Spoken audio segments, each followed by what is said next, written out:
আল্লাহ তাআলা আমাকে আপনাকে দুনিয়ার জিন্দেগিতে পাঠিয়েছেন। আসলে আমাদের আদি আসল বাড়ি হলো জান্নাত। জান্নাতি আমাদের ঠিকানা।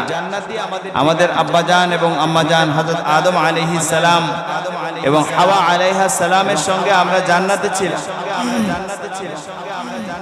সংক্ষিপ্ত সময়ের জন্য আল্লাহ তাআলা আমাদেরকে দুনিয়াতে পাঠিয়েছেন।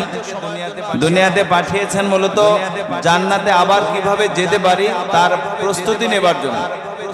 আর দুনিয়া মাজরাআতুল আখিরা, দুনিয়াটা হলো আখিরাতের ফসল কামাই করার জায়গা। তো এখন যদি আমরা দুনিয়াতে এসে দুনিয়ার চাকচিক্যে পড়ে, দুনিয়ার ভোগ লালসার পিছনে পড়ে যদি আমাদের এই সংক্ষিপ্ত হায়াতটাকে শেষ করে দিই, তাহলে একটা সময়, নির্ধারিত সময় যখন আমাদের শেষ হয়ে যাবে, একদিন ঠিকই মালাকুল মউত এসে যাবে। একদিন আজরাইল এসে আমাদের রূহ কবজ করে নিয়ে যাবে। তখন এক সেকেন্ড দেরি করতে বললেও সে কিন্তু আর দেরি করবে না, আমাদেরকে ঠিক নিয়ে যাবে। তা আমাদের মালাকুল মউত আসার আগেই, আমাদের হায়াত শেষ হওয়ার আগেই আমরা যদি আখিরাতের জন্য, জান্নাতের জন্য আমরা কিছু কাজ করে যেতে পারি, এটাই হবে আমাদের জন্য চরম সফলতা এবং আমাদের বুদ্ধিমত্তার পরিচয়। এজন্য আমাদের জিন্দেগির শুরু থেকেই জীবনের একটা টার্গেট হওয়া উচিত যে আমরা যেন প্রত্যেকে আল্লাহওয়ালা হতে পারি। আমরা যেন প্রত্যেকে কি হতে পারি ভাই? আল্লাহওয়ালা হতে পারে। এই ছোট বাচ্চারা, এদিকে খেয়াল করো, এদিকে অল্প সময় কথা হবে, একেবারে অল্প সময়। হযরত ইমাম বালখী রহমতুল্লাহি আলাইহি যুগের বহুত বড় একজন বুজুর্গ ব্যক্তিত্ব ছিলেন। তৎকালীন সময়ে তিনি তার সময়ে সবচেয়ে শ্রেষ্ঠ একজন বুজুর্গ ব্যক্তিত্বের অধিকারী ছিলেন। তিনি একদিন বাজারে গিয়েছেন। বাজারে যাওয়ার পর অনেক বাজার করেছেন। বাজার করার পরে বাজারগুলো তিনি মাথায় করে কিভাবে নিয়ে আসবেন, এজন্য তিনি একটা কুলি খুঁজতেছেন, একজন মজদুর, একজন শ্রমিক, একজন লেবার খুঁজতেছেন। তো পাশেই দেখলেন মাত্র 12-13 বছর বয়সের একটা ছেলে পাশে বসে আছে এবং সে মনে মনে গুনগুন করে কি যেন পড়তেছে। ইমাম বালখী রহমতুল্লাহি আলাইহি তার কাছে গিয়ে বললেন, বাবা তুমি কি করো? সে বলে, আমি কোরআন তেলাওয়াত করছি। তুমি এমনিতে কি কাজ করো? বলে, আমি একজন শ্রমিক। বয়স কত তোমার? আমার বয়স 13 বছর। তুমি কি আমার এই বোঝাটা আমার বাড়ি পর্যন্ত নিয়ে যেতে পারবে? হ্যাঁ অবশ্যই পারবো, সমস্যা নাই, দেন আমার মাথায় উঠায় দেন, আমি নিয়ে যাব। তো ইমাম বালখী রহমতুল্লাহি আলাইহি তাকে খুশি হয়ে একটা পারিশ্রমিক ঠিক করলেন যে আমার বাড়িতে এই বোঝাটা, এই ব্যাগটা তুমি বাড়ি পর্যন্ত নিয়ে গেলে তোমাকে এত টাকা দেওয়া হবে, তুমি কি রাজি? সে বলে, হ্যাঁ রাজি, আমাকে যা দেবেন খুশি হয়ে সেটাতে আমি রাজি। বর্ণনাকারী বলেন, যখন এই ছোট বাচ্চা 13 বছরের একটা ছেলে, বালক, এই বোঝা মাথায় নিয়ে, ব্যাগ মাথায় নিয়ে যখন সে ইমাম বালখী রহমতুল্লাহি আলাইহির সামনে দিয়ে যাচ্ছেন, কিছু দূর গেলেই আজান হয়ে গেছে মসজিদে।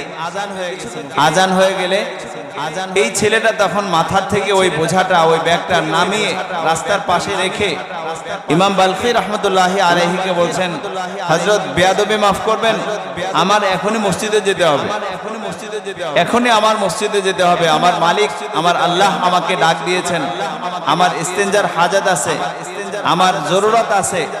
আমি ওযু ইস্তেঞ্জা করে মসজিদে ঢুকবো, মসজিদে আমি সুন্দর করে 4 রাকাত সুন্নাত পড়বো। এরপরে ইমাম যখন 4 রাকাত ফরজ নামাজ পড়াবেন তখন আমি তার পিছনে নামাজ পড়বো। তারপরে সুন্নাত পড়ে আমি তাসবিহাত আদায় করে আপনার এই ব্যাগ আপনার বাসায় নিয়ে যেতে পারবো। এর আগ পর্যন্ত আমি আর আপনার এই কাজে আমি লিপ্ত হওয়া আমার দ্বারা সম্ভব না, আমার মালিকের ডাক এসে গেছে। তবে যদি আপনি এতটুকু দেরি করেন তাহলে আমি নামাজ শেষ করে আপনার ব্যাগ আপনার বাড়িতে পৌঁছে দেব। এই কথা বলেই ওই 13 বছরের এই বালক সে সোজা মসজিদ পানে রওনা দিয়ে দিয়েছে। ইমাম বালখী রহমতুল্লাহি আলাইহি তিনিও তো আল্লাহওয়ালা একজন ব্যক্তি ছিলেন। তিনি অবাক হয়ে গেলেন যে একটা ছেলে আমার একটা ব্যাগ সে মাথায় নিয়ে এই রাস্তার উপরে ব্যাগটা রেখে সে মসজিদে চলে গেল আল্লাহর ডাকে সাড়া দেওয়ার জন্য। তো সে একবারও চিন্তা করলো না যে এই ব্যাগটা কেউ হয়তো নিয়েও যেতে পারে, হারিয়েও যেতে পারে, কেউ চুরি করে নিতে পারে। কিন্তু সে কোনো কিছু চিন্তা না করে আল্লাহর ডাক পেয়েই সে মসজিদে চলে গেছে। তাহলে আমি যদি এই বাচ্চা যদি মসজিদে যেতে পারে, আল্লাহর ডাকে সাড়া দেওয়ার জন্য যদি সে মসজিদে চলে যেতে পারে, তো আমারও কাজ হবে এখন এই ব্যাগ রেখে আমার মসজিদে চলে যাওয়া। তিনি তার হাতে রাখা ব্যাগটা ওইখানে রেখে রাস্তার পাশে তিনি চিন্তা করলেন, এই ছেলেটা যখন এখানে রেখে গেছে, এই ছেলেটার মালিকের উপরে, আল্লাহ তাআলার উপরে ভরসা আছে যে এই জিনিস, এই ব্যাগ কেউ নিবে না, এখান থেকে এটা চুরি হবে না। তিনিও সেই ভরসায় তার হাতে রাখা ব্যাগ সেখানে রেখে তিনিও মসজিদে চলে গেছেন। মসজিদে যাওয়ার পরে নির্ধারিত সময়ে ইমাম নামাজ পড়িয়েছেন। নামাজের পরে আবার 2 রাকাত সুন্নাত পড়ে তাসবিহাত আদায় করে এসে দুইজনে এসে রাস্তার পাশে সেই জায়গায় এসে দেখলেন যে ব্যাগ ঠিক যেভাবে রাখা ছিল সেভাবে ব্যাগটা রয়ে গেছে। বলেন সুবহানাল্লাহ। এরপরে সেখান থেকে ব্যাগ নিয়ে তারা বাড়িতে পৌঁছেছে। এই কথা বলার দ্বারা আমার যেটা বলা উদ্দেশ্য তা হলো, একটা 13 বছর বয়সের একটা ছেলে, সেও আল্লাহ তাআলার ইবাদতে এত মজা এবং স্বাদ পেয়ে গেছে। আল্লাহ তাআলার উপরে সে এতটা ভরসা, এতটা নির্ভরতা তার এসে গেছে তার অন্তরের মধ্যে, যে আল্লাহ তাআলার ডাক পেয়ে সে আর মুহূর্ত দেরি না করে সোজা মসজিদে চলে গেছে। তার কাছে যে আরেকজনের ব্যাগ ছিল, সেই ব্যাগটাকেও সে আল্লাহ তাআলার উপরে ভরসা করে রাস্তার পাশেই রেখে গেছে। আর আল্লাহ তাআলাও এই ছোট বালকের সঙ্গে এমন মুআমালা করেছেন যে তার হাতে যে আমানত ছিল, একজন ব্যক্তির ব্যাগ, তার মালিকানায় তার আমানত তাকে দেওয়া হয়েছিল, এটা আল্লাহ তাআলা নিজ গুণে ওই বাচ্চাটার উপরে রাজি হয়ে আল্লাহ তাআলা সেই সামানার হেফাজতের দায়িত্ব আল্লাহ তাআলা নিজে নিয়েছেন। বলেন সুবহানাল্লাহ। এই কারণে আমাদেরকে আমাদের জীবনে আল্লাহর সঙ্গে আমাদের সম্পর্ক তৈরি করতে হবে। সম্পর্ক তৈরি করার জন্য আমাদের বড় হতে হবে, বার্ধক্যে পৌঁছে যেতে হবে এমন না। আমাদের ছোট ছোট বাচ্চা আমাদের সামনে যারা বসে আছে, এদের মধ্যেও একজন আল্লাহ ওয়ালা হতে পারে। প্রত্যেকেই যার যার জায়গা থেকে আল্লাহ ওয়ালা হওয়া, আল্লাহর সঙ্গে একটা সম্পর্ক তৈরি করা। আল্লাহ তাআলা আমাদের থেকে মূলত আল্লাহ তাআলার গোলামি চান, আমরা যেন আল্লাহর ওলি হতে পারি। আল্লাহ তাআলা আমাদের কাছ থেকে এটাই চান। আজকে যে ছোট ছোট বাচ্চাদের প্রতিভা বিকাশের জন্য তাদের হিফজুল কোরআন প্রতিযোগিতা হলো, তাদেরকে বড় পুরস্কার দেয়া হলো, হামদ ও নাত প্রতিযোগিতা হলো, তাদেরকে পুরস্কার দেয়া হলো। এই যে পুরস্কার দেয়া হলো, এই বাচ্চাদেরকে আসলে উৎসাহিত করা হলো যে আগামীতে যেন তারা হিফজুল কোরআনের ব্যাপারে আরো বেশি আগ্রহী হয়, ইসলামী সঙ্গীতের অঙ্গনে, ইসলামী সাংস্কৃতিকের অঙ্গনে যেন তারা আরো বেশি আগে বাড়ে। এখানে যেন কোনো গান বাজনার আয়োজন না হয়, এখানে যেন সংস্কৃতির নামে আমাদের কোমলমতি সন্তানদের ভবিষ্যৎ নষ্ট করার কোনো চক্রান্ত না হয়। এই ব্যাপারে আমাদের সন্তানরা যেন আগে বাড়তে পারে, আমাদের মুরব্বী যারা তারাও যেন এই ব্যাপারে অগ্রণী ভূমিকা পালন করতে পারে। এইটার মূল মেসেজ কিন্তু আজকের এই ওয়াজ মাহফিল। এই মেসেজ যদি আমাদের প্রত্যেকের কানে পৌঁছায়, আমাদের যারা অভিভাবক সমাজ আছেন তারাও যদি বিষয়টাকে বোঝার চেষ্টা করেন যে এই মাহফিলগুলো আসলে নিছক কোনো মাহফিল না। আজকে দেখেন বিভিন্ন জায়গাতে গান বাজনার আয়োজন হলে লক্ষ লক্ষ মানুষের উপস্থিতি সেখানে, অথচ এখানে একটা দ্বীনি পরিবেশ, দ্বীনি মজলিস, অল্প কিছু চেয়ার দেওয়া হয়েছে, সে চেয়ারগুলোও পূর্ণ হয়নি। এটা আমাদের জন্য অত্যন্ত এবং অত্যন্ত দুঃখজনক বিষয়। এই কারণে আমাদেরকে আল্লাহ তাআলার ইবাদত বন্দেগীর ব্যাপারে আমাদেরকে ফিকির করতে হবে। আমি আয়াতে কারিমা পড়েছি, আল্লাহ তাআলা বলছেন, ওয়ামা খালাকতুল জিন্না ওয়াল ইনসা ইল্লা লিয়াবুদুন, ওয়ামা খালাকতুল জিন্না ওয়াল ইনসা ইল্লা লিয়াবুদুন। আর আল্লাহ রাব্বুল আলামিন বলেন, আমি মানুষ এবং জিন জাতিকে একমাত্র আমার ইবাদত বন্দেগী করার জন্য তৈরি করেছি। ইবাদত মানে হলো গোলামি করা, ইবাদত মানে হলো আল্লাহ তাআলার দাসত্ব করা, ইবাদত মানে হলো কলিজা ভরা দরদওয়ালা গোলামি করা। আল্লাহ রাব্বুল আলামিন ফেরেশতাদেরকে তৈরি করেছিলেন, ফেরেশতাদেরকে আল্লাহ তাআলা ইবাদত বন্দেগীর জন্য তৈরি করেছেন। অসংখ্য অগণিত ফেরেশতাদেরকে আল্লাহ তাআলা দাঁড়ানো অবস্থায় রেখে দিয়েছেন। তাদের কাজই হলো আল্লাহ তাআলার সামনে দাঁড়িয়ে থেকে আল্লাহ তাআলার ইবাদত বন্দেগী করা। অসংখ্য অগণিত বান্দা ফেরেশতাদেরকে আল্লাহ তাআলা তৈরি করেছেন রুকুর হালতে। তাদের সৃষ্টির সূচনা থেকে কিয়ামতের আগ পর্যন্ত তাদের কাজ হবে রুকুর হালতে থেকে আল্লাহ তাআলার প্রশংসা করা, অসংখ্য অগণিত ফেরেশতাদেরকে আল্লাহ তাআলা তার সামনে তাসবিহের হালতে, তাশাহুদের হালতে তাদেরকে বসায় রাখছেন। অসংখ্য অগণিত বান্দা ফেরেশতাদেরকে আল্লাহ রাব্বুল আলামিন তার হাবিব মুহাম্মদুর রাসূলুল্লাহ সাল্লাল্লাহু আলাইহি ওয়াসাল্লামের উপরে দুরূদ পাঠ করার জন্য তৈরি করেছেন। তাদের আর কোনো কাজ দেন নাই, কোনো দায়িত্ব দেন নাই। এই ফেরেশতারাই আল্লাহ তাআলার কাছে, আল্লাহ তাআলা যখন দুনিয়াতে তার প্রতিনিধি পাঠাতে চেয়েছিলেন, আল্লাহ তাআলা দুনিয়াতে যখন তার খলিফা পাঠাতে চেয়েছিলেন, তখন তাদের সঙ্গে পরামর্শ করেছিলেন, আমি তো দুনিয়াতে আমার প্রতিনিধি পাঠাতে চাই। তারা তখন বলেছিল, কেন আপনি এমন জাতি তৈরি করবেন যারা মারামারি করবে, কাটাকাটি করবে? আল্লাহ রাব্বুল আলামিন ছোট্ট করে তখন বলেছিলেন, ইন্নী আ'লামু মা লা তা'লামুন। ও ফেরেশতারা, তোমরা তো জানো না, আমি জানি। তোমরা তো ইবাদত করো, তোমরা তো গুনাহ করো না, তোমরা তো গুনাহ করতেই পারো না, কারণ তোমাদেরকে গুনাহের পাওয়ার দেওয়া হয়নি। আমার বান্দাদেরকে আমি তৈরি করব, তাদেরকে গুনাহের পাওয়ার দেব, গুনাহের চাহিদা তাদেরকে দিব, তা সত্ত্বেও তারা গুনাহের দিকে ধাবিত হবে না।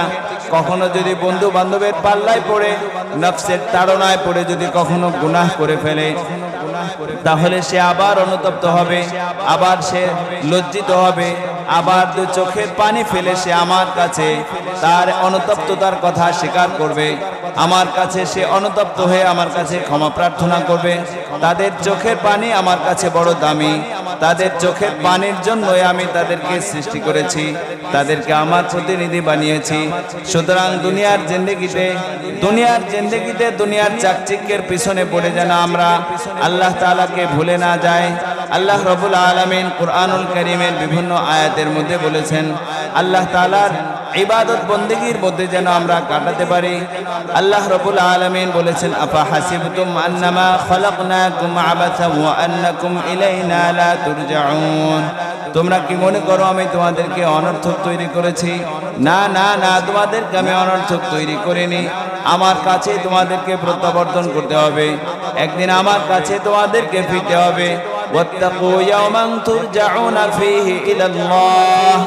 তোমরা সেই দিনকে ভয় করো যেদিন তোমাদেরকে তোমাদের মালিকের কাছে ফিরিয়ে দেওয়া হবে। সুম্মা তুওয়াফা কুল্লু নাফসিম মা কাসাবাত ওয়া হুম লা ইউযলামুন। অতঃপর আমাদের প্রত্যেকের আমল কিন্তু আল্লাহ তাআলার কাছে হিসাব নেওয়া হবে। আমাদের আমলের মধ্যে যদি বদ আমল থাকে তার শাস্তি আমাদেরকে পেতে হবে, আমাদের নেক আমল থাকলে সেই নেকের প্রতিদান আমাদেরকে দেওয়া হবে।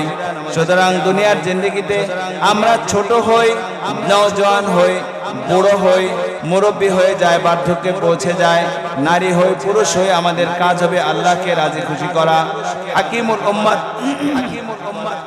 মুজাদ্দিদুল মিল্লাত হযরত মাওলানা শাহ আশরাফ আলী থানভী রাহমাতুল্লাহি আলাইহির সর্বশেষ খলিফা হযরত মাওলানা আবরারুল হক রাহমাতুল্লাহি আলাইহি, তিনি তার এক মালফুজাতের মধ্যে, তিনি তার এক বাণীর মধ্যে বলেছেন যে আল্লাহ ওয়ালা হওয়ার জন্য 5টা কাজ করা। কয়টা কাজ করতে হবে?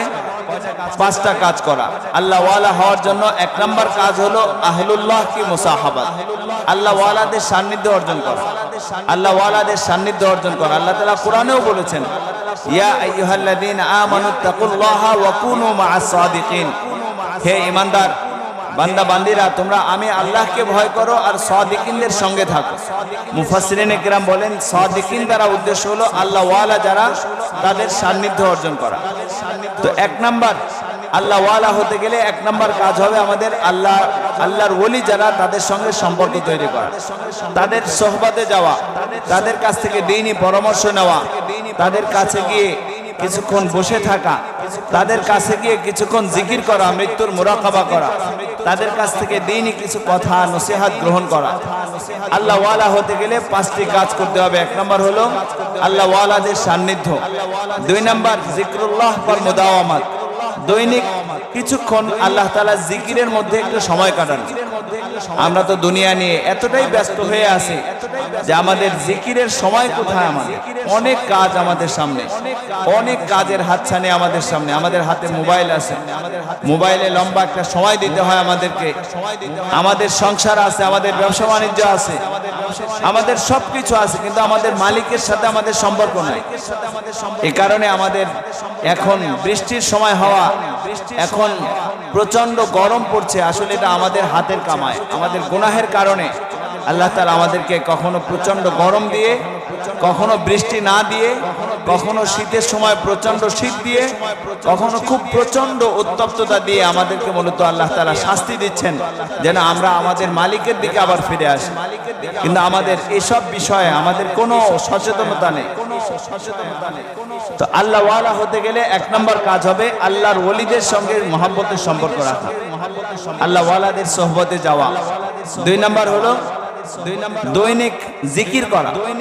আল্লাহ তাআলা কুরআনুল কারীমের মধ্যে আল্লাহকে স্মরণ করার কথা বেশি বলেছেন। ইয়া আইয়ুহাল্লাযীনা আমানুযকুরুল্লাহা যিকরান কাসীরা, হে ঈমানদারগণ তোমরা আল্লাহকে বেশি বেশি স্মরণ করো। বেশি বেশি আর কিছুই বলেননি আল্লাহ তাআলা, শুধুমাত্র বলেছেন যে বেশি বেশি আল্লাহকে স্মরণ করো, তোমরা বেশি বেশি আল্লাহকে স্মরণ করো। ওয়াসাব্বিহুহু বুকরাতাও ওয়া আসীলা, এবং তোমরা সকাল সন্ধ্যায়, সকালে এবং সন্ধ্যায়, মুফাসসিরিনে কিরাম বলেন সকালে এবং সন্ধ্যায়, এর অর্থ হলো সকালে এবং সন্ধ্যায় নির্দিষ্ট সময়ে কিছু জিকির তো করা, পাশাপাশি সকাল থেকে সন্ধ্যা পর্যন্ত, সন্ধ্যা থেকে সকাল পর্যন্ত আল্লাহ তাআলা জিকিরের মধ্যে লিপ্ত থাকা। জিকির কাকে বলা হয়? জিকির মানে আল্লাহকে স্মরণ করা। আল্লাহকে স্মরণ করা মানে হলো প্রত্যেকটা ক্ষেত্রে আল্লাহ তাআলার নাম উচ্চারণ করা। যেমন আমি যখন পানি খাচ্ছি, পানি পান করছি, তখন আমি কি বলে পানি পান করব? বিসমিল্লাহ বলে পানি পান করব। যখন আমি খাবার মুখে নেব, তখন আমাকে খাবারের যে দোয়া আছে বিসমিল্লাহি ওয়া আলা বারাকাতিল্লাহ, এই দোয়া পড়ে খাবার শুরু করা। খাবারের মাঝখানে দোয়া পড়া আল্লাহুম্মা বারিক লানা ফিমা রাযাকতানা ওয়া কিনা আযাবান নার। এভাবে খাবারের মাঝখানের দোয়া পড়া। যখন খাবার শেষ হয়ে যায় তখন দোয়া পড়া আলহামদুলিল্লাহিল্লাযী আত'আমানা ওয়া সাকানা ওয়া জাআলানা মিনাল মুসলিমিন। যদি কারো বাসায় দাওয়াত খেতে যায় তো ওই ব্যক্তিকে লক্ষ্য করে দোয়া পড়া আকালা তুআমাকুমুল আবরার ওয়া সাল্লাত আলাইকুমুল মালায়েকা ওয়া আফতারা ইনদাকুমুস সাইমুন।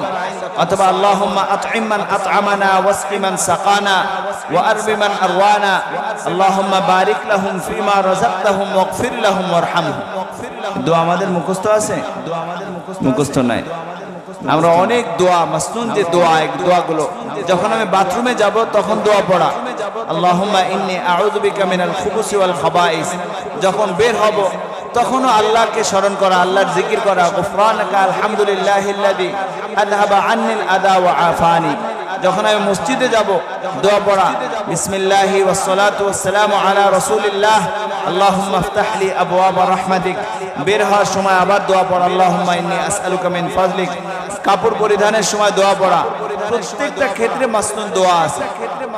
এই দোয়া পড়ার মাধ্যমে আল্লাহ তাআলাকে স্মরণ করা। যখন ঘুমাতে যাব তখন দোয়া পড়া, ঘুম থেকে জাগ্রত হয়ে আবার দোয়া পড়া। প্রত্যেকটা ক্ষেত্রে যে মাসনুন দোয়া আছে, সকাল সন্ধ্যায় কিছু মাসনুন দোয়া আছে, দোয়াগুলো পড়া। পাঁচ ওয়াক্ত নামাজের পরে মাসনুন দোয়া আছে, দোয়াগুলো পড়তে থাকা। এটাকে আল্লাহ তাআলাকে স্মরণ করা। আল্লাহ ওয়ালা হতে গেলে দুই নম্বর কাজ ছিল জিকরুল্লাহ পর মুদাওয়ামাত, সার্বক্ষণিক আল্লাহকে স্মরণ করা। কারেন্ট আসলো সঙ্গে সঙ্গে বলা আলহামদুলিল্লাহ। কারেন্ট চলে গেল তখনই বলে ফেলা ইন্না লিল্লাহ। হাতে থেকে একটা পাত্র পড়ে গেল সঙ্গে সঙ্গে বলা ইন্না লিল্লাহ। যে ইন্না লিল্লাহ বলতে পারা, এটা অবচেতন মনে আমার মুখে এসে যাওয়া, এটা একটা ঈমানের পরিচয়। কিন্তু আমাদের বাচ্চাদেরকে এগুলো শেখানো, নিজেরাও এগুলো করা। শুধু নিজে বাচ্চাদেরকে শিক্ষা দিলে হবে না, বরং নিজেদের আমল থাকলেই বাচ্চারা আমল দেখে দেখে শিখে। আমরা বড়রা, আমরা অভিভাবকরা যদি ঘরে প্রবেশ করার সময় ঘরে প্রবেশের দোয়া পড়ি, ঢোকার আগে যদি সালাম দিই, আমাদের বাচ্চারা স্কুল থেকে এসে তারা কিন্তু সালাম দিয়ে ঘরে ঢোকে, মাদ্রাসা থেকে এসে তারা সালাম দিয়ে ঘরে ঢোকে। আমরা যদি চিল্লা পাল্লা করতে করতে ঘরে ঢুকি তো আমাদের বাচ্চারাও তাই শিখবে। এই কারণে আল্লাহ ওয়ালা হতে গেলে আমাদেরকে আমাদের গোড়ায় ফিরতে হবে। দুনিয়ার অনেক কিছু আমরা দেখতে পাচ্ছি, অনেক রঙের দুনিয়া, চাকচিক্যের দুনিয়া, অমুক এই হয়ে গেল, অমুক ওই হয়ে গেল। এসব কিছু ধোঁকা, এসব কিছু ধোঁকা। ইন্নামাল হায়াতুদ দুনিয়া লাইবুন ওয়া লাহওয়ুন ওয়া যিনাতুন ওয়া তাফাখুরুম বাইনাকুম ওয়া তাকাসুরুম ফিল আমওয়ালি ওয়াল আওলাদ। দুনিয়ার জিন্দেগি এটা হলো খেলনার বস্তু, এটা খেল তামাশার বস্তু, এটা একে অপরের উপরে প্রভাব বিস্তার করার বস্তু, একে অপরের উপরে ফখর করা, গর্ব করার বস্তু, সম্পদের আধিক্যতা, টাকা পয়সার আধিক্যতা, এটা নিয়ে বড়াই করার বস্তু হলো দুনিয়ার জিন্দেগি। আল্লাহ তাআলা বারবার বলেছেন ওয়ামাল হায়াতুদ দুনিয়া ইল্লা মাতাউল গুরুর, দুনিয়ার জীবন এটা কিন্তু ধোঁকা, দুনিয়ার জিন্দেগি এটা কিন্তু ধোঁকা, দুনিয়ার সবকিছু ধোঁকা, দুনিয়ার ইজ্জত, দুনিয়ার দৌলত, দুনিয়ার সম্মান, দুনিয়ার সম্পদ, দুনিয়ার শোহরত, দুনিয়ার প্রসিদ্ধিতা, দুনিয়ার কুদরত, দুনিয়ার ক্ষমতা সবকিছু ধোঁকা। ওয়ামাল হায়াতুদ দুনিয়া ইল্লা মাতাউল গুরুর, দুনিয়ার জিন্দেগি এটা ধোঁকার বস্তু। আল্লাহ তাআলা কুরআনুল কারীমে বলছেন বাল তুসিরুনাল হায়াতাদ দুনিয়া, দুনিয়ার জীবনকেই তো তোমরা প্রাধান্য দিচ্ছ, দুনিয়ার জীবনটাকেই তোমরা প্রায়োরিটি দিচ্ছ। ওয়াল আখিরাতু খায়রুন ওয়া আবকা, শোনো আখিরাত কিন্তু তোমাদের জন্য উত্তম, এটাই কিন্তু স্থায়ী। দুনিয়ার জীবন স্থায়ী না, আজকে আছি কালকে নাই। কত মানুষ চোখের সামনে মৃত্যুবরণ করছে, মারা যাচ্ছে, আমাদেরই ছোট ভাই বেরাদার।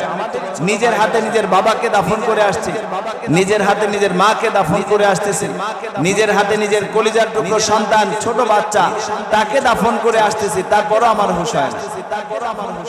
এই জন্য সার্বক্ষণিক আল্লাহ তাআলার স্মরণ করা, এটা আল্লাহ ওয়ালা হওয়ার জন্য জরুরি। 3 নাম্বার হলো সুন্নাতু পর মুওয়াজাবাত, প্রত্যেকটা কাজে নবীজির সুন্নাহ কি এটা আমাদেরকে জানতে হবে। আমি উদাহরণস্বরূপ বলি, এই যে ছোট্ট একটা মোবাইল, মাত্র 800, 1000 টাকা, 500 টাকার মোবাইল, এই মোবাইলেরও কিন্তু একটা জেনারেল একটা লক আছে। এই যে উপরে চাপ দিয়ে নিচের স্টার্ট চিহ্ন চাপ দিলে তারপরে মোবাইল খোলে। আপনি উপরে চাপ দিলেন, স্টার্ট চিহ্ন ছাড়া বাকি যতগুলো বাটন আছে আপনি চাপ দিলে মোবাইল খুলবে না। একটা সাধারণ 500 টাকা, 1000 টাকার মোবাইলও কিন্তু নির্দিষ্ট চাবি ছাড়া খোলে না। তো আমাদের জান্নাতেও কিন্তু তালা লাগানো আছে। আমাদের যে জান্নাত দেয়া হবে, এই দুনিয়ার 10 দুনিয়ার সমান জান্নাত সর্বশেষ লোকটাকে যে দেয়া হবে, এই জান্নাতেও কিন্তু একটা তালা লাগানো আছে।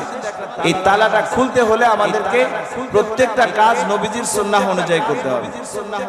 নবীজির সুন্নাহ অনুযায়ী, নবীজির সুন্নাত অনুযায়ী, কাজ অনুযায়ী, নবীজির আখলাক অনুযায়ী যদি আমাদের আখলাককে সাজায়, নবীজির কথা অনুযায়ী যদি আমাদের কথাকে সুন্দর করি, নবীজির কাজ অনুযায়ী যদি আমাদের কাজকে সুন্দর করতে চায়, তাহলে আমাদের জিন্দেগি চমকাবে এবং আমরা আল্লাহ ওয়ালা হতে পারবো।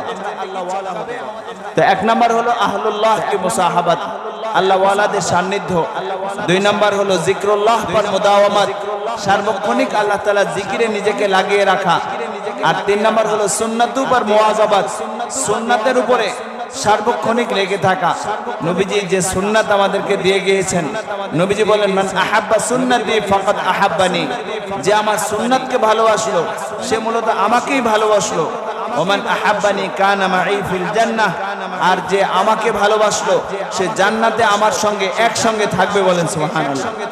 আমরা নবীজির সঙ্গে জান্নাতে একসাথে থাকতে রাজি আছি না ইনশাআল্লাহ? কে কে রাজি আছে হাত তুলে দেখা ইনশাআল্লাহ। নারায়ে তাকবীর, নারায়ে তাকবীর। আল্লাহ তাআলা আমাদেরকে প্রত্যেকটা কাজ সুন্নাহ অনুযায়ী করবার তৌফিক দান করেন সকলে বলে আমিন। 3 নাম্বার, 4 নাম্বার হলো গুনাহু সে মুহাফাজাত, সব ধরনের গুনাহ থেকে নিজেকে বাঁচায় রাখা। সব ধরনের গুনাহ থেকে নিজেকে বাঁচায় রাখা। কত ধরনের গুনাহ হচ্ছে, অমুক জায়গায় খেলা হচ্ছে, অমুক জায়গায় গান বাজনা হচ্ছে, অমুক জায়গায় তাস খেলা হচ্ছে, অমুক জায়গায় জুয়া খেলা হচ্ছে, অমুক জায়গায় মিথ্যার ছড়াছড়ি হচ্ছে। গুনাহের যাবতীয় জায়গা থেকে নিজেকে হেফাজত করা। আর 5 নাম্বার হলো আসবাবে গুনাহু সে মুবাআদাত, গুনাহের যত উপকরণ আছে গুনাহের উপকরণ থেকে নিজেকে দূরে রাখা। বর্তমান সময়ে গুনাহের সবচেয়ে বড় উপকরণ হলো আমাদের মোবাইল। আমাদের মোবাইল, আমাদের এক একটা মোবাইল, এক একটা অ্যান্ড্রয়েড ফোন মানে হলো এক একটা জাহান্নামে যাওয়ার একটা অস্ত্র। আমাদের বাচ্চাদেরকে, কোমলমতি সন্তানদের হাতে আমরা এই মোবাইলগুলো তুলে দিচ্ছি, আমাদের নিজেরাও আমরা ব্যবহার করতেছি। তো কোথাও আমাদের এই মোবাইল ব্যবহারের কোনো নিয়ম নীতি আমরা তোয়াক্কা করছি না, আমরাও গুনাহের কাজে লিপ্ত আছি। বাস আমাদের ছেলেরা, আমাদের মেয়েরা, আমাদের স্ত্রীরা, তারাও কিন্তু এই ফোন ব্যবহার করে করে তারা গুনাহের পরিবেশের মধ্যে আছে। দেখেন একটা সময় বছরে একটা এলাকায় নির্দিষ্ট একটা সময়ে শীতকালীন সময় একটা যাত্রা গান হতো, পালা গান হতো। ওই জায়গায় গেলেই মানুষ গুনাহের একটা পরিবেশে যেত, বছরে একবার হতো। এরপরে আসলো সিনেমা হল। এই সিনেমা হলেও কিন্তু নিয়মিত সময়ে এই গান বাজনার আয়োজন ছিল না, নির্দিষ্ট একটা সময়, ওই সময় গেলেই দেখা যাবে, অন্য সময় আর দেখার সুযোগ নাই। কিন্তু এখন আমাদের প্রত্যেকের হাতে হাতে এখন এক একটা সিনেমা হল, প্রত্যেকের হাতে হাতে এক একটা যাত্রা গানের আয়োজন, প্রত্যেকের হাতে হাতে যখন তখন রাত দিন 24 ঘন্টা আমাদের হাতে এখন মোবাইলের ছড়াছড়ি। আমাদের বাচ্চাদের হাতে, আমাদের ছেলেদের হাতে, মেয়েদের হাতে আমরাই নিজেরা মোবাইল 15-20 হাজার 30 হাজার টাকা দিয়ে মোবাইল কিনে দিচ্ছি। আসলে মোবাইল কেনার পরে, মোবাইল তার হাতে দেওয়ার পরে সে আসলে কোথায় চলে গেছে আমাদের কোনো খবর নাই। সে কোথায় কার সঙ্গে সম্পর্ক করতেছে, কার সঙ্গে কথা বলতেছে, কোনো হিসাব নাই আমাদের অজান্তে আমাদের সন্তানেরা আমাদের লাগামহীনতার বাইরে চলে যাচ্ছে, আমাদের কন্ট্রোলের বাইরে চলে যাচ্ছে। এরা কিন্তু গুনাহের উপকরণ তাদের হাতে দেওয়ার কারণে। তো যে কথা বলতেছিলাম আমি, কথা এখনই শেষ করে দিচ্ছি। আসলে মাহফিলের যে পরিবেশ, দ্বীনি কথা শোনার যে পরিবেশ, এই পরিবেশটা আসলে এলোমেলো হয়ে গেছে। যদিও আয়োজক বৃন্দ তারা অনেক চেষ্টা করেছেন, কিন্তু ওই যে আমরা দ্বীনি পরিবেশকে মূল্যায়ন করতে চাই না, দ্বীনি পরিবেশটাকে আমাদের কাছে ভালো লাগে না। এ কারণে এখানে আমাদের যেভাবে অনেক মানুষের উপস্থিতি এবং দ্বীনের কথা শোনার মতো যে একটা মাহৌল, একটা পরিবেশ দরকার ছিল, সেটা এখন নষ্ট হয়ে গেছে। তো যতটুকু এই ভাঙা কথা, ছেঁড়া ছেঁড়া যে কথাগুলো বলা হলো, এই কথাগুলোর উপরে আল্লাহ তাআলা যেন আমাদেরকে আমল করার তৌফিক দান করেন, সকলে বলে আমিন। 5টা কথা বলেছিলাম। 1 নম্বর হলো আল্লাহ ওয়ালাদের সান্নিধ্য অর্জন করা, 2 নম্বর হলো সার্বক্ষণিক আল্লাহ তাআলার জিকিরের মধ্যে লিপ্ত থাকা, আর 3 নম্বর হলো প্রত্যেকটা কাজ সুন্নাত অনুযায়ী করা, 4 নম্বর হলো গুনাহের কাজ থেকে দূরে থাকা, আর 5 নম্বর হলো গুনাহের যত উপকরণ আছে এই উপকরণ থেকে বেঁচে থাকা। গুনাহের উপকরণ একটা হলো মোবাইল, আরেকটা হলো আমাদের ঘরে, আমাদের বাড়িতে অনেকের এখনো টেলিভিশন আছে। টেলিভিশনও কিন্তু গুনাহের উপকরণ। টেলিভিশনের মাধ্যমে মানুষ গুনাহের যাবতীয় আয়োজনই সেখানে দেখা হয়। কেউ হয়তো যুক্তি দিবেন যে আমরা তো টেলিভিশনের মধ্যে সৌদি আরবের বাইতুল্লাহ শরীফের সরাসরি সম্প্রচার দেখি। আসলে বাইতুল্লাহর সম্প্রচার দেখার জন্য কিন্তু কেউ টেলিভিশন কেনে না। কি বলেন আপনারা?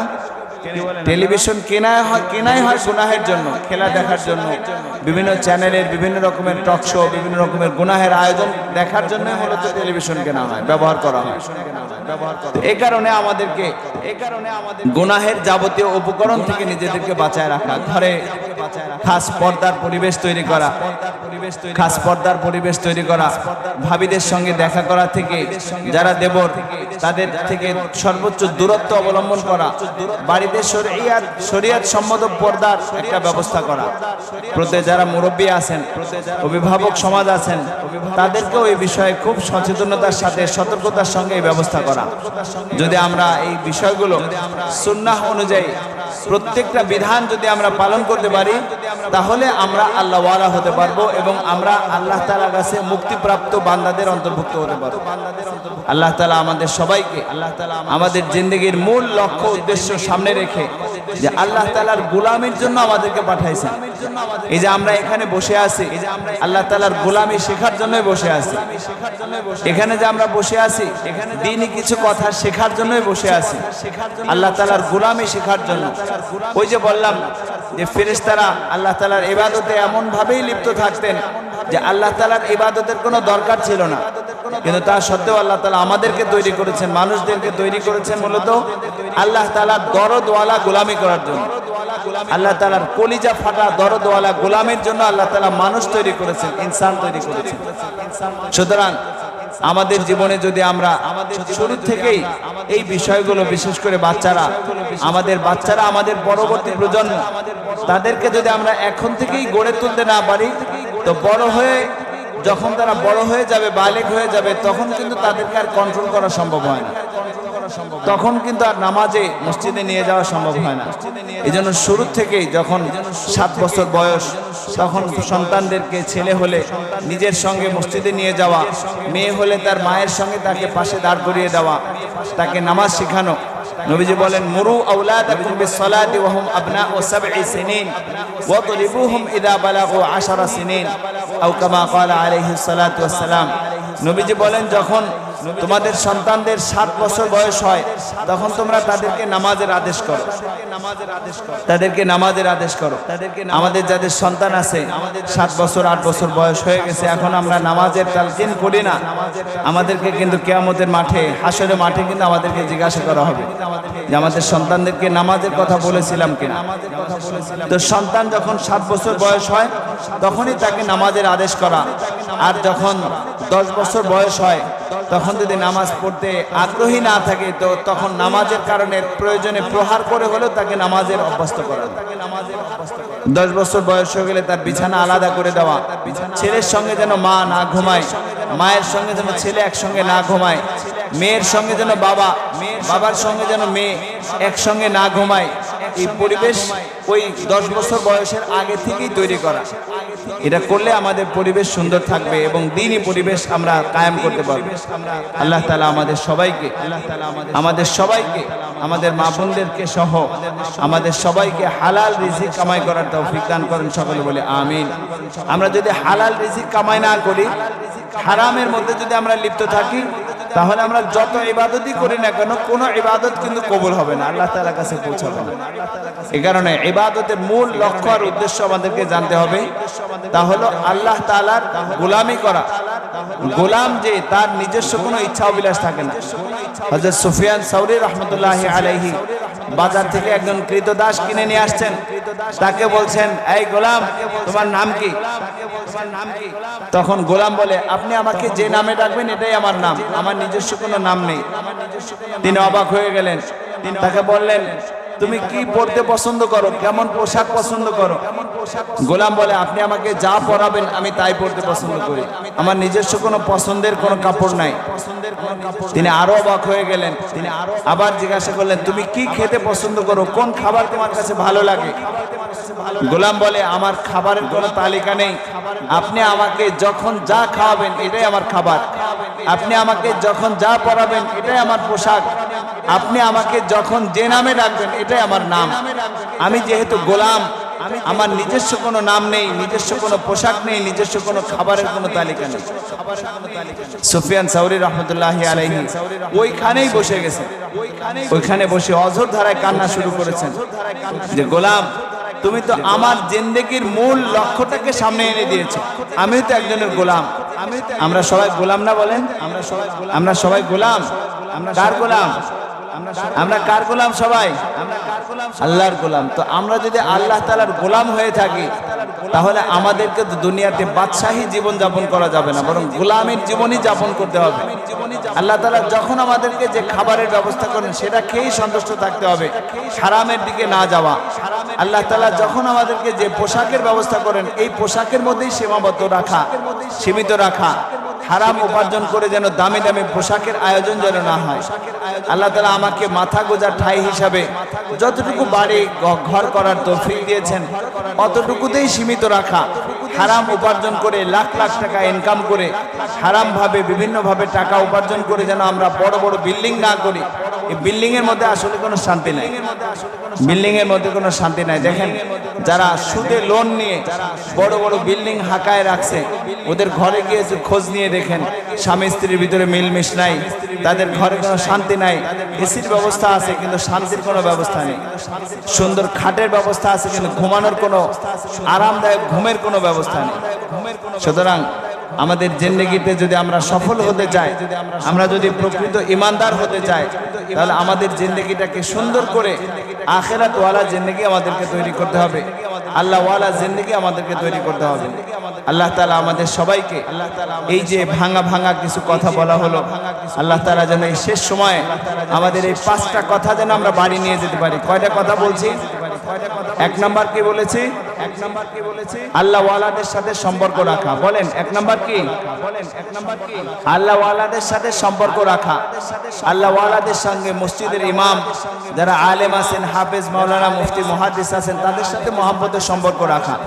তাদের কাছে নিজের হালাত পেশ করা। হুজুর গুনাহ করতে মনে চায়, হুজুর নামাজ পড়তে ভালো লাগে না, কি করতে পারি? হুজুর দৈনিক জিকির করতে পারি না, কি করতে পারি? হুজুরের সঙ্গে পরামর্শ নেওয়া। এক নাম্বার হলো আল্লাহ ওয়ালাদের সাথে সম্পর্ক রাখা। দুই নাম্বার কি বলেছিলাম? জিকরুল্লাহ পর মুদাওয়ামাত, সার্বক্ষণিক আল্লাহ তাআলা জিকির করা। বলেন দুই নাম্বার কি?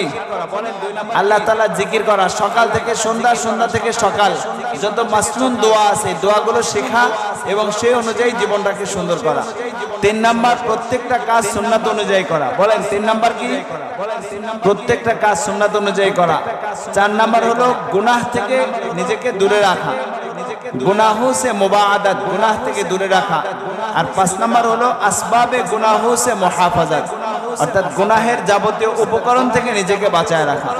এই পাঁচটা কাজ যদি আমরা করতে পারি তাহলে আল্লাহ তাআলা আমাদের উপরে খুশি হয়ে আল্লাহর ওলিদের অন্তর্ভুক্ত আমাদেরকে করে নিতে পারেন। আল্লাহ তাআলা যেন আমাদের সবাইকে এই পাঁচটা গুণ অর্জন করে দুনিয়াতে চলার এবং এই পাঁচটা গুণ নিয়েই আখিরাতে হাসরের ময়দানে আল্লাহ তাআলার দরবারে ওঠার তৌফিক দান করেন। সকলে বলে আমিন সুম্মা আমিন। ওয়া আখিরু দাওয়ানা আলহামদুলিল্লাহি রাব্বিল আলামিন। ভাঙা ভাঙা কথা, কিছু কথা বলা হলো। আল্লাহ তাআলা যেন আমাকে সর্বপ্রথম এবং আমাদের সবাইকে আমল করার তৌফিক দান করেন। সকলে বলে আমিন।